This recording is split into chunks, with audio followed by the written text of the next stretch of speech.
कि जैसे जिन्ना के बाबा का नाम पूंजालाल ठक्कर था तो अमर अकबर एंथोनी सबके बाप का नाम किशन लाल ही होगा। बस ये डर है इनको इस बात। भारतीय जनता पार्टी की सियासत हिंदू और मुसलमानों की लाशों के ढेर पर चढ़ के है, हिंदू और मजहर के नाम पर है। राम भी हमारा, रहीम भी हमारा। भैया गंगा भी हमारी, जमुना भी हमारी, तहजीब तुम्हारी। अरे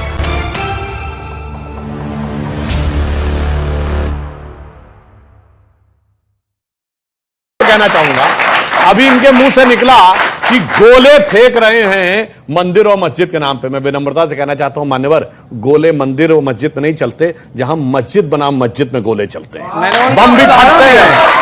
पाकिस्तान में, अफगानिस्तान में, सीरिया में, लीबिया में, इराक में, जहां कोई मंदिर नहीं बचा है वहां भी मणिपुर में बम के धमाके। और सुनिए, सर्वे से जानते को डर लगता है। देखिए क्या हो गया, टेक्नोलॉजी जैसे बढ़ती चली जा रही है, घबराहट भी बढ़ती जा रही है। जैसे आप याद करिए, हिंदू धर्म की हर वैज्ञानिकता सिद्ध होती जा रही है। पहले कहते सरस्वती नदी नहीं है, फिर क्या हुआ, नासा की पिक्चर में दिखी ना 86 में। राम सेतु नहीं है, वो भी नासा के सैटेलाइट में दिखा था 87 में, रेडार मैपिंग में दिखी थी।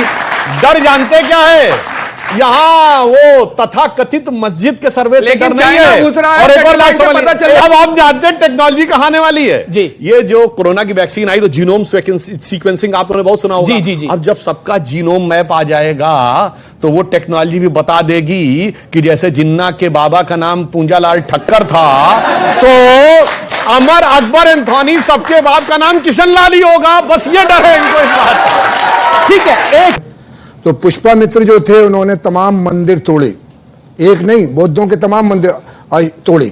और उदाहरण बताइए कहां लिखा है, कहां लिखा है उदाहरण? आप बोल ले अपनी बात। आप लगे भारतीय जनता पार्टी की सियासत हिंदू और मुसलमानों की लाशों के ढेर पर चढ़ के है, हिंदू और मजहर के नाम पर है। रावणों की बस्ती में राम बेसहारा है, मंदिर और मस्जिद से रिश्ता कितना प्यारा है। मुश्किलें जब आई हैं दोनों को पुकारा है, राम भी हमारा, रहीम भी हमारा। हिंदुस्तान के मुसलमान जो है 99% हिंदू से कन्वर्टेड मुसलमान है। ये गंगा जमनी तहजीब की एक मिसाल है बनारस में।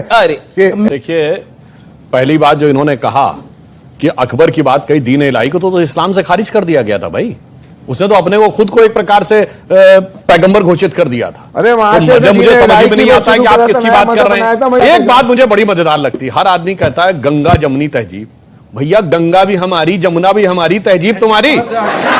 अरे मैं तो तब मानूं जब कोई कहता दजला फरात की तहजीब जो इराक में पाई जाती है। अरे हम कहते हैं अगर कोई कहता तहजीब जो चाइना में पाई जाती है। गंगा जमनी तहजीब वही है जहां गंगा को माता कहने वाले और जमुना को माता कहने वाले रहते हैं। मैं जवाब दूंगा सर। ठीक है, ठीक है, आपको आज 31 सेकंड। एक मिनट, ये गंगा जमनी तहजीब की मुगलों ने दी, अकबर ने दी है। उनके यहाँ 70% जो है, इनके यहाँ तो एक भी मुसलमान हुक्मरान नहीं है, मंत्री नहीं है। उनके 70% मंत्री, उनका सिपह सालार मान सिंह। ये क्या बात करेंगे, अकबर ने हिंदुस्तान को गंगा जमनी तहजीब की एक मिसाल दी है और पूरी दुनिया में जब से गंगा जमनी तहजीब चली है। उसी को अल्लामा इकबाल ने कहा कि सारे जहां से अच्छा हिंदुस्तान हमारा, हम बुलबुल हमारा। मजहब नहीं सिखाता आपस में बैर रखना, मजहब नहीं सिखाता आपस में बैर रखना। हिंदी है हम, वतन है हिंदुस्तान। आप दुश्मनी की बात करते हो, हम प्यार की बात करेंगे। ठीक है। और उसने आगे ये भी तो कहा चीनो हमारा, हमारा, मुस्लिम है हम, वतन है सारा जहां हमारे लिए बना है। स्वामी जी बात कर, स्वामी जी बात कर। और आगे ये भी बोला, हो जाए इशारा अगर शाह खुरासन का, सिजदा न करूं हिंद की नापाक जमीन पे। पूरा बोला करो भाई। एक मिनट, तुम भी अगर अपनी बात के पाबंद नहीं हो तो हम भी अपनी बात के पाबंद नहीं है। ये अर्जो समा बात है पाबंद हमारी, हम अर्जो समा बात के पाबंद नहीं। जब तक एक अल्लाह अल्लाह कहने वाला रहेगा ये निजाम चलेगा। जिस दिन हम नहीं रहेंगे तोड़ दिया जाएगा ये निजाम। क्या बात करते हो। देखिए इन्होंने निजाम कहा, बिल्कुल वो निजाम पूरी दुनिया में चला, पर गंगा जमनी तहजीब में आके फंस गया, गंगा जमुना के मैदान में। सुनिए, बहुत छोटी सी बात कहना चाह रहा था। कोई एक मस्जिद, दादा भी बताएं और जब्बार साहब भी बताएं, जिसमें देवनागरी और संस्कृत लिखी हो। बता देंगे, आप क्या बात कर रहे हैं। और अगर सुनिए दादा, अगर बताया एक मस्जिद में देवनागरी में लिखा गया राघव, संस्कृत, अगर जो संस्कृत में लिखी मंत्र की ऋचाएं अगर बताएं कि दूसरी मस्जिदों में डिबेट छोड़कर अभी चला जाऊंगा। कि त्रिशूल अंदर है तो ये तो एक हकीकत है ना।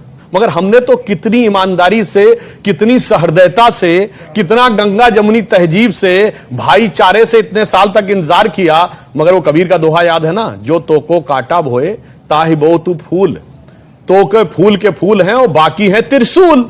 औरंगजेब का फरमान है जिसमें कहा गया है कटक, मुल्तान और काशी में मंदिरों को ढहा देना है और आदि विश्वेश्वर का नाम है। और सितंबर 69 में उस फरमान की तामील दर्ज है कि साहब हमने ढहा दिया। बिल्कुल। एक बहुत गंभीर विषय लेता हूं, पहले मैं बैकग्राउंड में बताना चाहता हूं कि श्री राम जन्मभूमि का विषय जब आया और दिसंबर 1949 में वहां मूर्तियां प्रकट हुई, तो शायद आप में से बहुत से लोगों को ना पता हो, कहते हैं राम जन्मभूमि टाइटल सूट था, जमीन का विवाद। उसमें मुस्लिम पक्ष 1961 दिसंबर तक पक्षकार ही नहीं था। उसने जाके तब मुकदमा दायर किया जब 12 साल की अवधि पूरे होने में 11 दिन रह गए थे, क्योंकि 12 साल तक अगर आप किसी जमीन के विवाद पे दावा न करें तो आपका दावा अपने आप खारिज हो जाता है। क्यों?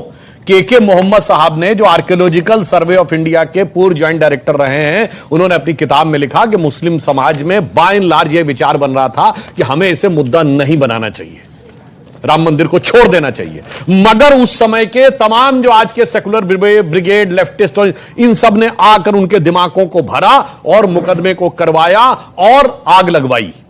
फिर अब यहां पे मैं 1976 में खुदाई हो रही थी राम जन्मभूमि में, नीचे सब कुछ निकलने लगा था, तो कोर्ट चले गए कि खुदाई नहीं होनी चाहिए। मगर क्या करें, टेक्नोलॉजी ने मार दिया।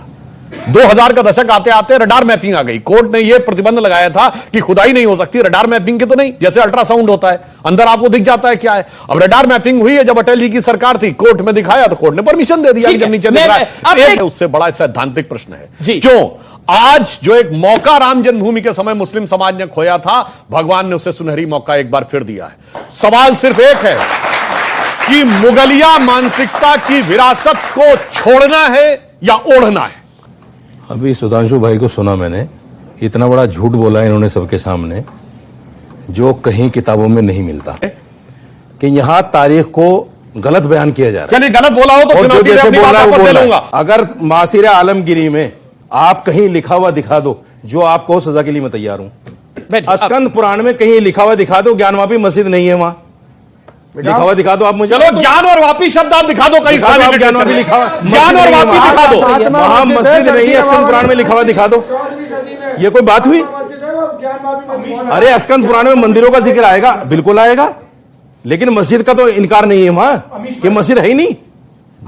ये कौन सी बात? एक सेकंड बात हो जाता है 92 की तरह कि आदमी को बीमारी क्या है या मौत कैसे हुई, तो क्या रिजल्ट होता है? पोस्टमार्टम ना करवाओ। क्यों डर रहे हो भाई जांच करने से? गिरा दो ना, अंदर करवाओ सर्वे, वो भी नहीं करना है। डरता वो है जिसको पता होता है भेद खुल जाएगा, इसलिए